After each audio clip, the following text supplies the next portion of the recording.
Bonjour à vous tous. Alors dans cette vidéo, nous allons voir comment utiliser le Getch et aussi le Switch Case. Alors j'ai ici un menu qui est présenté, le menu A, le choix A, B, le choix B et Q quitter. Et tant aussi longtemps que je n'aurai pas utilisé la lettre Q, je vais présenter le menu à chaque fois. Alors pour utiliser le Getch, je me dois d'inclure la librairie conio.h. Si je n'ai pas conio.h, malheureusement le Getch ne sera pas reconnu.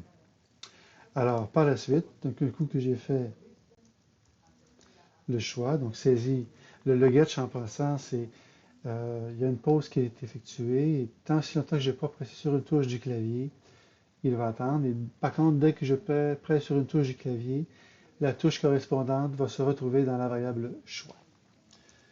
Alors, j'ai ici la variable choix. Alors, mon switch case se décline de cette façon, donc j'ai un case. Si jamais j'ai utilisé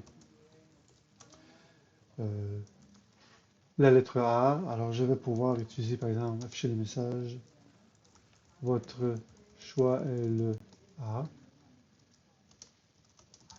comme ceci, et je termine par un break pour éventuellement passer à la deuxième possibilité, qui est le cas du B, comme ceci. Alors encore une fois, ici je vais marquer votre choix est le B, comme ceci, avec un changement de ligne, et je termine par un break. Alors, tant si longtemps que je n'ai pas fait A ou B, alors je vais présenter, excusez, tant si longtemps que je n'aurai pas fait la lettre Q, je vais rester à l'intérieur de la boucle. Par contre, si j'utilise la lettre A, je vais afficher à l'écran votre choix est le A, alors que si j'ai B, je vais indiquer que votre choix est le B. Alors ici, j'utilise le Getch E. Alors voici ce que ça donne. Donc le menu est présenté. Ici, j'utilise la lettre A. Alors ici, j'ai le A qui apparaît et votre choix est le A. Alors si je ne veux pas que la lettre A apparaisse, je vais pouvoir utiliser autre chose que le Getch E. Ça va être le Getch sans le E. Et puis pour quitter, alors je dois utiliser la lettre Q comme ceci. Alors je vais ici enlever la lettre E pour Getch. Alors ceci va me permettre maintenant d'avoir par exemple A, votre choix est le A, ou B, votre choix est le B. Alors si j'utilise le choix A encore, mais A minuscule, on constate que malheureusement, il n'y a pas affiché votre choix est le A. Alors pour être en mesure, même chose pour la lettre Q, le Q minuscule. Alors présentement, ce qui se trouve à faire, c'est qu'il va traiter seulement la lettre majuscule qui est ici. Si je voulais traiter aussi la lettre A minuscule, alors je pourrais l'ajouter comme ceci. Alors tant aussi longtemps, donc en fait, ici, si j'ai la lettre A majuscule ou le A minuscule, il va faire la série d'instructions jusqu'à ce qu'il rencontre un break. Alors si j'exécute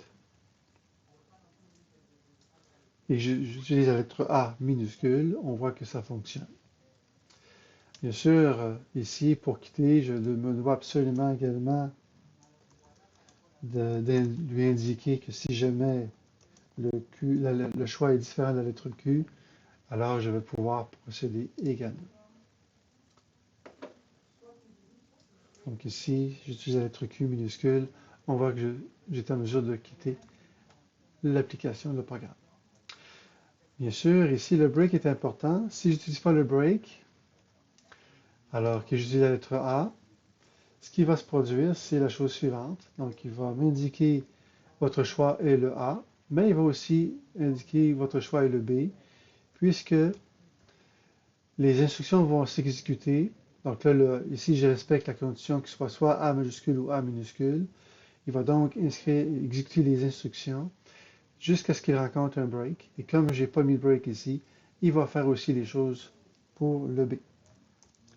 Alors, je vais ici m'assurer d'avoir un break. Bien sûr, ça peut devenir lourd de traiter les majuscules et les minuscules en même temps. Alors, j'ai deux possibilités. Je peux soit mettre ici to upper, donc mets en majuscule le contenu de la variable choix. Alors, en majuscule, ce qui veut donc dire que cette ligne-là, je peux l'enlever. Ici, j'exécute et j'utilise le A minuscule, on voit que ça fonctionne. Par contre, ici, si j'enlève cette section, alors bien sûr, c'est pas parce que j'ai mis ici Topper choix que le choix devient majuscule. Alors si j'exécute et j'utilise le Q minuscule, on voit que le menu est présenté de nouveau. Alors pour nous simplifier la tâche encore plus, nous pourrions faire ceci, c'est-à-dire mettre en majuscule le caractère que je vais saisir, comme ceci. Donc, Topper, le caractère que je vais saisir au clavier, qui va se retrouver dans la variable choix, ce qui me permet maintenant de traiter uniquement que les majuscules. J'ai ici utilisé Topper, mais si je voulais traiter les minuscules, j'utiliserais ToLower. Alors bien sûr, ici, j'ai A ou B. Par contre, si je faisais un mauvais choix, donc je pourrais ici avoir un default et indiquer mauvais choix, comme ceci. Alors, si j'exécute et que j'utilise, par exemple, la lettre C, on voit que c'est marqué mauvais choix. Le problème, c'est que si j'utilise la lettre Q, il va m'indiquer mauvais choix. Pourtant, Q, c'est un bon choix. Alors, pour éviter ça, je vais ici ajouter un case pour la lettre Q.